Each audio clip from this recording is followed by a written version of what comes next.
Appamada's programs and facilities are supported through your generosity. Your support really does make a huge difference. You'll find a link for contributions on the website at appamada.org/contribute. Thank you so much.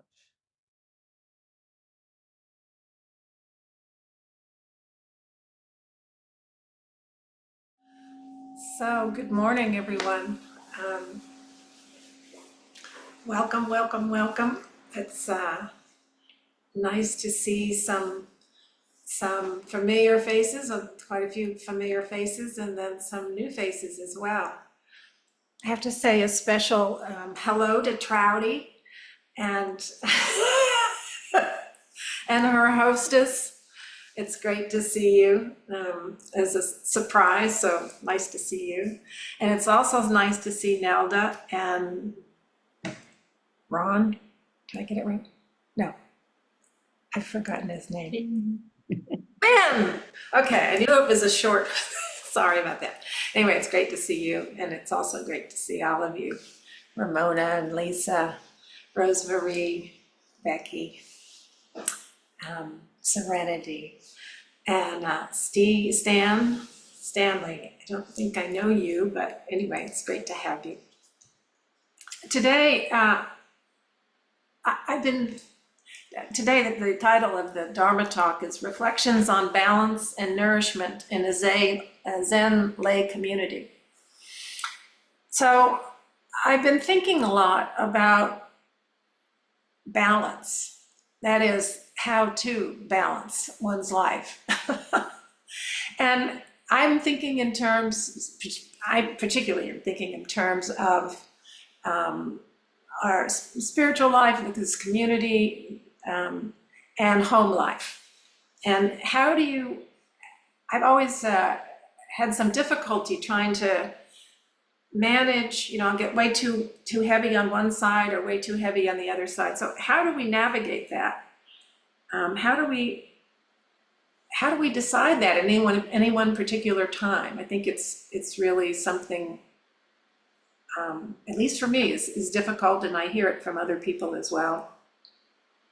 So, yeah. So, I have found that it's easy sometimes to just fall out of balance.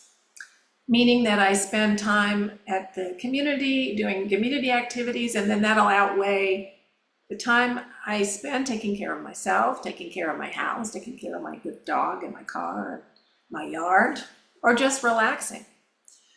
And I wonder if that happens to anyone else.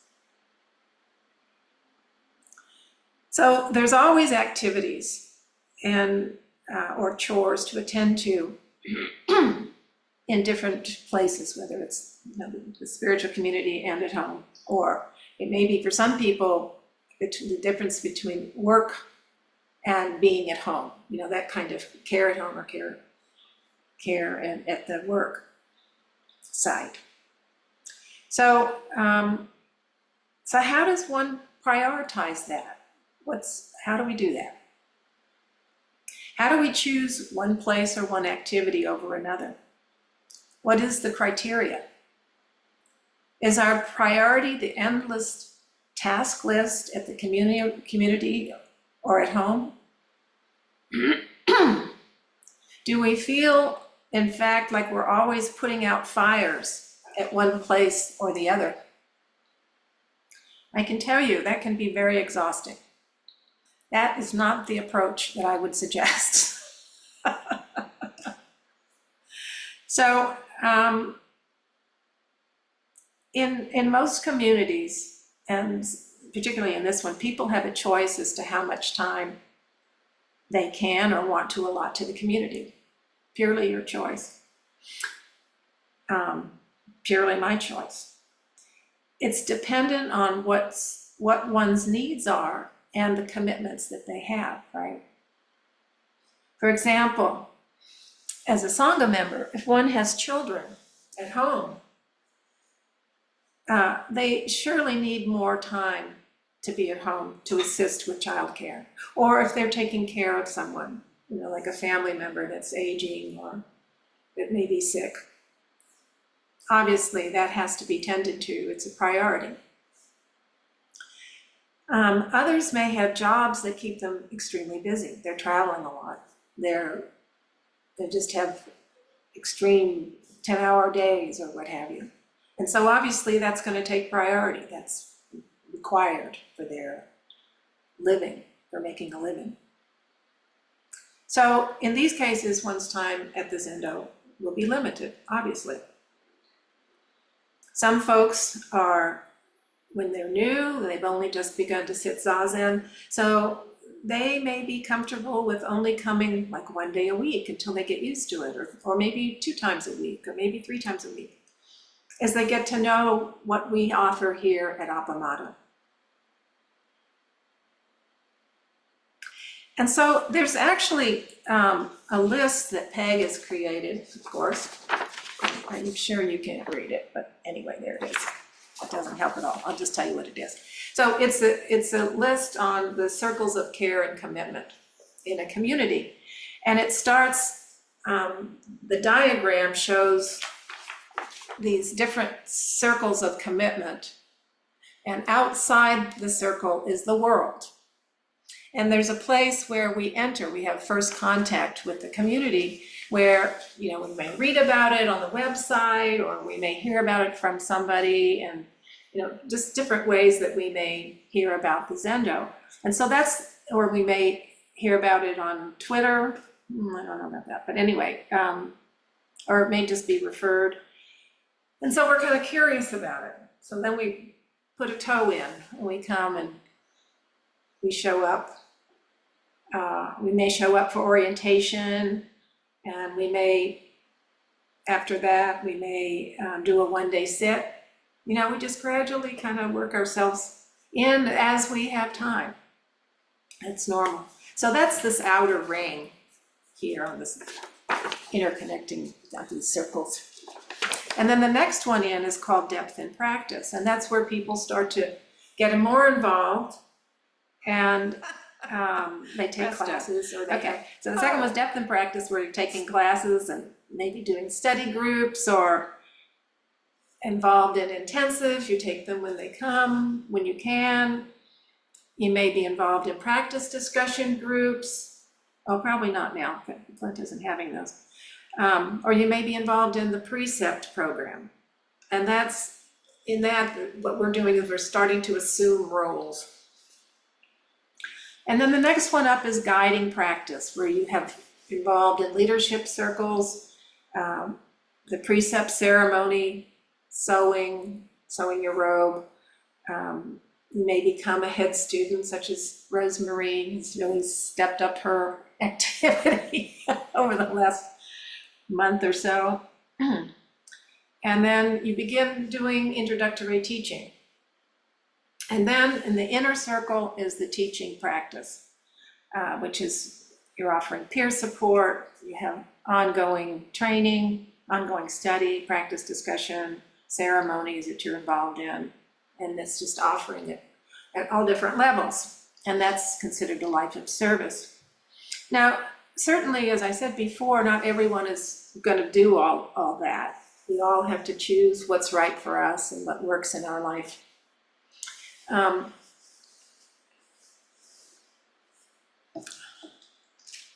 on.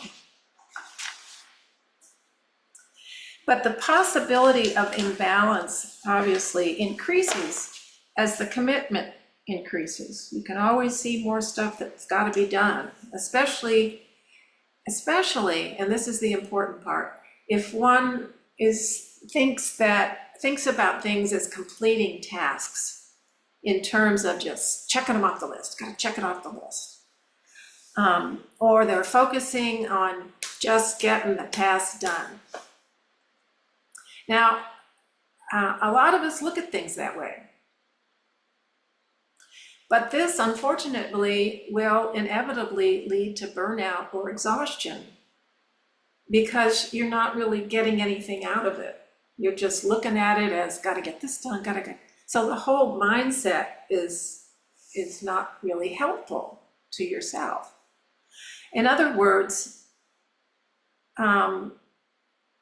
it's very, very important to look at tasks as a way to be nourished.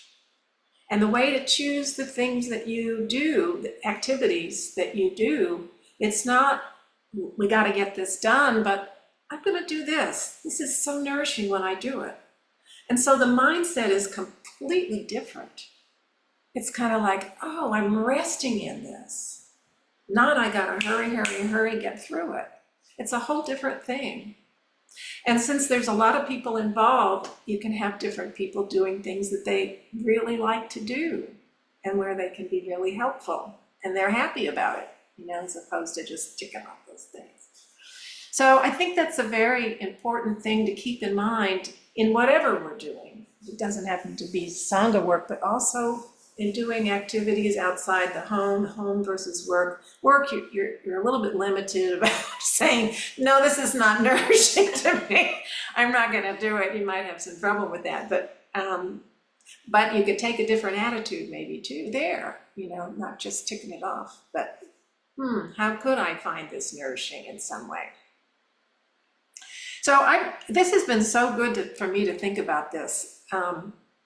And so I started thinking, I'll give you some examples for me of activities that I found to be quite nourishing and immensely gratifying. Not that everybody else will feel this way, this is just me. So a long time ago, I started working on the flower arranging group, and I like it. It is nourishing. For me, and not everybody, of course, would feel this way, but for me, flowers are the most beautiful things on this earth, right? And you get to play with them. And you get to create something new with them. And sometimes they come out really well and they're beautiful, and sometimes they may be kind of funky. I know with mine, they're kind of funky sometimes. But it's just pure play. And I think we need pure play in our lives. And we can do it. I think that's why I've been in the flower group for many years, many years. Yeah. Another one for me, for a while I was writing weekly reflections and I was working off of other poems, and then I would spend hours adding music to it, songs that I thought might apply to whatever I was writing about, or that kind of thing. And I enjoyed that so much, and then I stopped doing it. I think I may have to start again because it's such a joy for me to do. It's not something that I go, oh, gotta do this.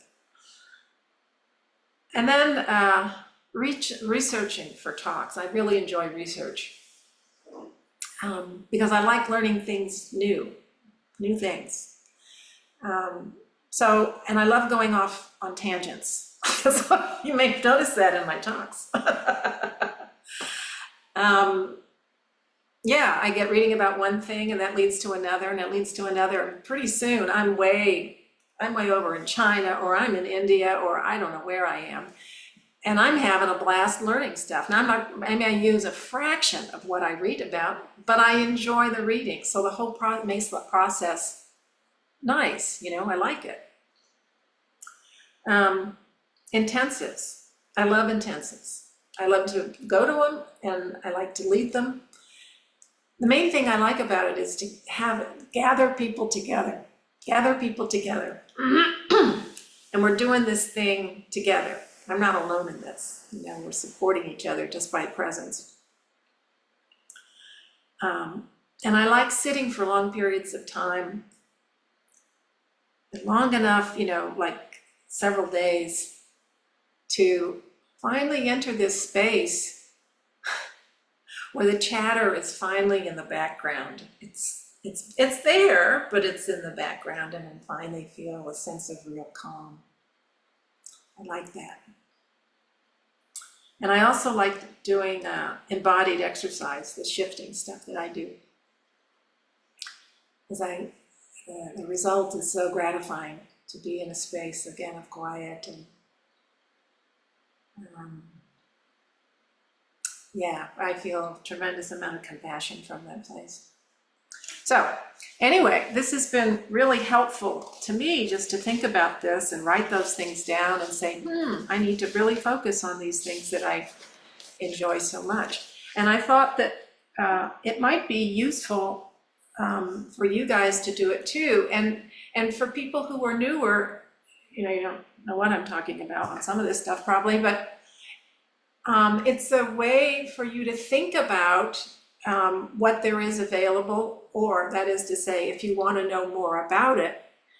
We're thinking about having a little class where we describe the groups, the different groups. There's a flower group, there's an IT group, there's a group that deals with medical issues, such as, when COVID, the numbers start to rise, people look at that and then they research it a little bit and then come to a decision, and then they consult with the doctors that we have here and they're Sangha members, and make a decision. Are we putting masks on now? Are we closing down? So there's a group for that. What else? Oh, there's Peg's book group. If you enjoy writing and editing, she's the one to contact to do that and be involved in that. And then there's roles, some people don't even know what the roles are, so they don't know how to say, gee, I want to do that. So we're going to try to put some information out about that so people are aware, and find the thing that nourishes you, so that you'll, so you're doing stuff you want to do if you want to do it. Anyway, so. Can I just add, Laurie, there's an AV monitor group now, just on AV monitoring? That's right. That's a brand new thing too. So that's a really great thing. So they can talk about the things that are coming up and what needs to be changed, or how do we deal with this situation or that situation, or how do we even do it? The AV monitor position is incredibly important. I am very grateful for the AV monitors, and we all are. So with this, I wanted to spend some time. Perfect. I wanted to make this a writing exercise. And so we'll need to bring some paper and pen. Kim, if you would be so kind. And what we're going to do is get into groups of, how many people you got there? 1, 2, 3, 4, 5, 6, 7, 8. It looks like we have 8. So to get into groups of 2,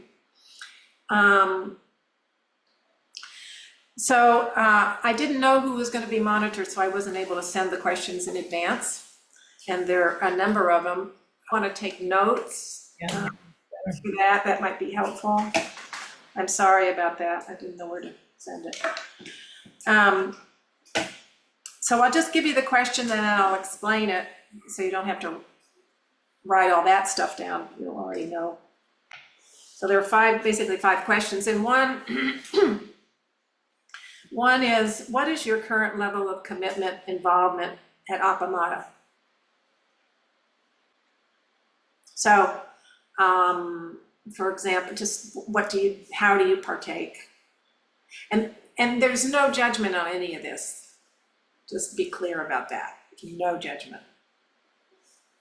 This is just a way to talk about the nourishing part of it more than anything. So are you sitting? How often do you partake in the one-day sits or intensives, taking precepts? Are you a head student or former head student or council member? What level are you at?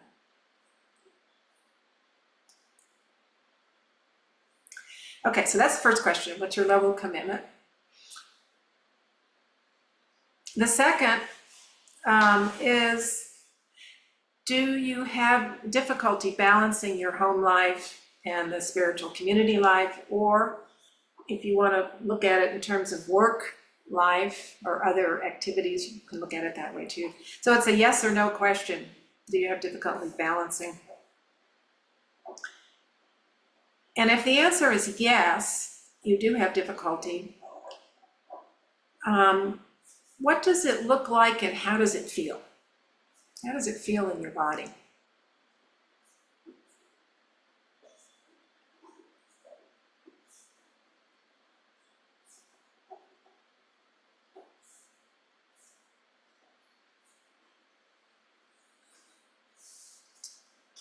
The third question is, think about the activities at Appamadas that you're involved with, and ask yourself the question, are they nourishing to you? If so, how?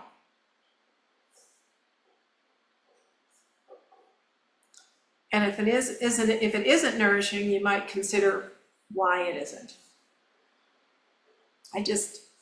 For example, I just hate doing soji, or for example, or I just don't like, I don't know, whatever. I don't like meetings, or I don't like whatever. Just so this is for your benefit, not for anybody else's, just to get clear. So the fourth one is, and this may be hard to answer, but this is for new folks. Are there activities or groups in which you are interested that you think might nourish you? And if so, do you need information about what they are? That'll help us know if we need to rooms 1 and 2 opened up. Is that for you? Can I close? They're closing. They're closing on their own. Oh, I see. They're closing. Oh, okay. I'm just gonna shut them down because I can't see you. There we go. Okay. Okay, and then what you might be interested in. Okay, and then number 5 is, this kind of alludes to what I just said. Do you want more information on the groups or the roles to determine if you're even interested?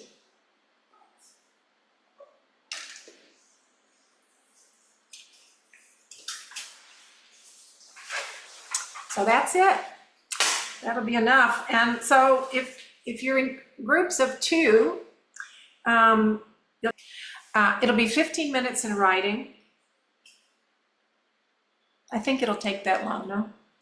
And then 5 minutes each working with your partner. After you've written, then you get together with your partner. You get together with your partner first, do the writing, and then you can just immediately start talking. It will take us right to 11. Yeah. Oh, we have to do service. Oops. Okay, so only 10 minutes of writing.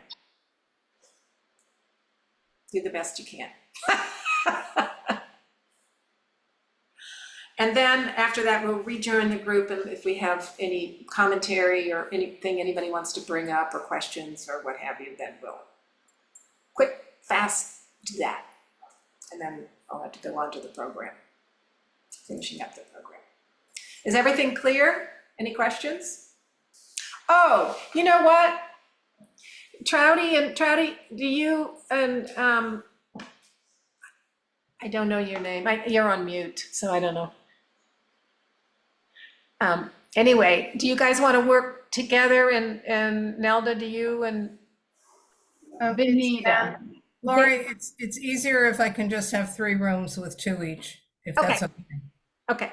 And so in the rooms with 2 people together and another person, if you could just make the writing a little shorter, you'll get it in. Okay. And so what was your name? Vinnette. Vinnette.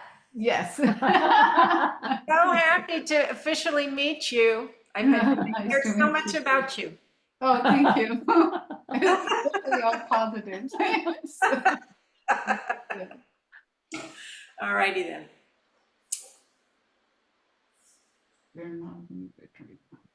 Anyway, okay, so we probably just open for any one comment or 2, and then we need to do the rest of the service. Any comments anybody have about that exercise? Okay, Oh, I'll get you, Trouty. Nelda. Go ahead, Nelda, and I'll get you I next. just want to say thank you for bringing this, Laurie. Thank you so much. Something we all need. You're welcome, Nelda. Thank you.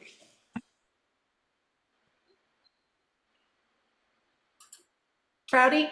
Yes, I just wanted to say that Milan was with us Oh, she was. Okay, great. I'm glad. Very good. and we enjoyed it. We laughed a lot. Okay, great. Yeah. All right, then, we're gonna go ahead and close and, stop doing this and we'll go ahead and finish the vows.